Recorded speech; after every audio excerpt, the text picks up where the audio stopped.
Fire extinguisher બંને બોટલનું કામ એક જ છે, આગ ઓલવવાનું, પણ બંનેના પ્રકાર અલગ અલગ છે.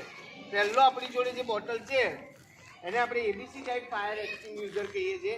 એબીસી કોઈ નામ નથી, કોઈ બ્રાન્ડ નથી. એબીસી આગના પ્રકાર છે. એ પ્રકારની આગ, બી પ્રકારની આગ અને સી પ્રકારની આગ. એ પ્રકારની આગ એટલે લાકડું, કાગળ, ફેબ્રિક, ફ્રૂટ, પ્લાસ્ટિક એવી આગ હોય તો એમાં વાપરી શકાય. બી ટાઈપની આગ એટલે petrol, oil, diesel, kerosene, pants એવી આગ હોય તો એમાં વાપરી શકાય. અને સી ટાઈપની આગ, સી ટાઈપની આગ એટલે કે electrical, LPG gas, CNG gas અને કેમિકલ. ટૂંકમાં આપણી જોડે જે આ એબીસી ટાઈપ ફાયર એક્સટિંગ્વિશર છે એ all type fire extinguisher. All type એટલે કે બધી પ્રકારની આગમાં તમે વાપરી શકો એવો બોટલ હોય તો આ એબીસી ટાઈપ ફાયર એક્સટિંગ્વિશર. તે છતાંય આપણાને બીજો બોટલ આપેલો છે વોટર CO2. કયો આપેલો છે? એની ઉપર લખેલું છે એ ટાઈપ. કઈ ટાઈપ? એ ટાઈપ. આપણે કઈ કઈ કીધી આગ? કઈ કઈ ટાઈપના આગ કીધી આપણે એ ટાઈપમાં? લાકડું, કાગળ, ફેબ્રિક એટલે કાપડ, જૂટ અને પ્લાસ્ટિક. એ એકવાર પાવડરથી ઓલવાઈ તો જાય, પણ જેવું ઓક્સિજનના સંપર્કમાં કે હવાના સંપર્કમાં આવે એટલે નવેસરથી આગ ઉદ્ભવે. એ ના થાય એના માટે આપણાને આ વોટર CO2 આપેલો છે. બરાબર? જેટલો એબીસી જરૂરી છે એટલો જ વોટર CO2 પણ જરૂરી છે. હવે જો આગ દેખાય બધાને, આવી રીતે અચાનક કોઈ ક્લાસરૂમમાં કે કોઈ ઓફિસમાં આગ લાગે તો તાત્કાલિક શું કરવાનું? બોટલ લેવાનો, બોટલની અંદર અહીંયા જે કાંટો છે એ ખાસ જોવાનું. બધાને દેખાય અહીંયા આગળ મીટર?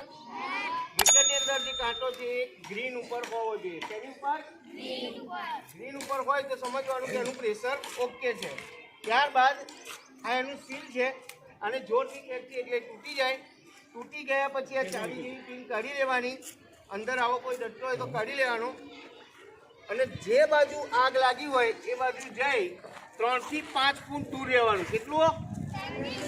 3 થી 5 ફૂટ દૂર રહી અને એ આગની દિશામાં પાઇપ રાખીને દેવાની છે. એક છોકરો ને એક છોકરી આવી જાવ જલ્દી. એક જ આવો. એક છોકરી બોલાવે. એક છોકરી આવો. આવી જાય. ચાલ ચાલ. જો આ આગ છે એની દિશામાં રાખીને આને દબાવવાનું. બરાબર? જો બરાબર. પકડજો પાઇપ.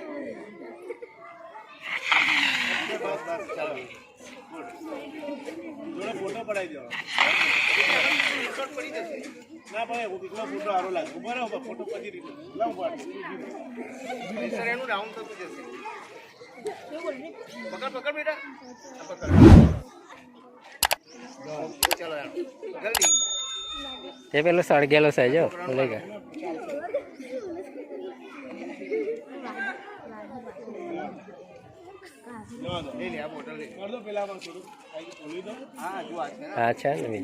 હવે બીજો આપણી જોડે જે વોટર CO2 છે એમાં પિન કાઢી અને આ કાળા ડટ્ટા ઉપર આપણે જોરથી મારીએ તો અંદર રહેલી કાર્બન ડાયોક્સાઇડ ગેસની બોટલ લીકેજ થાય. એમાંથી ગેસ બહાર આવે.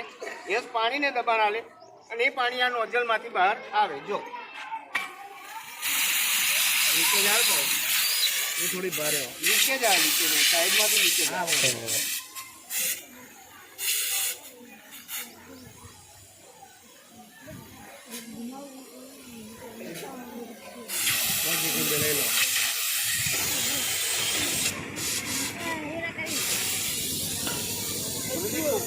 ધુમાડા નીકળતા રાખી દો પાણી. જાઓ.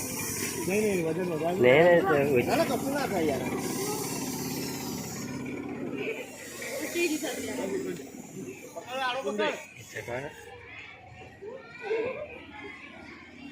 ખ્યાલ આવી ગયો બધાને? ઓકે.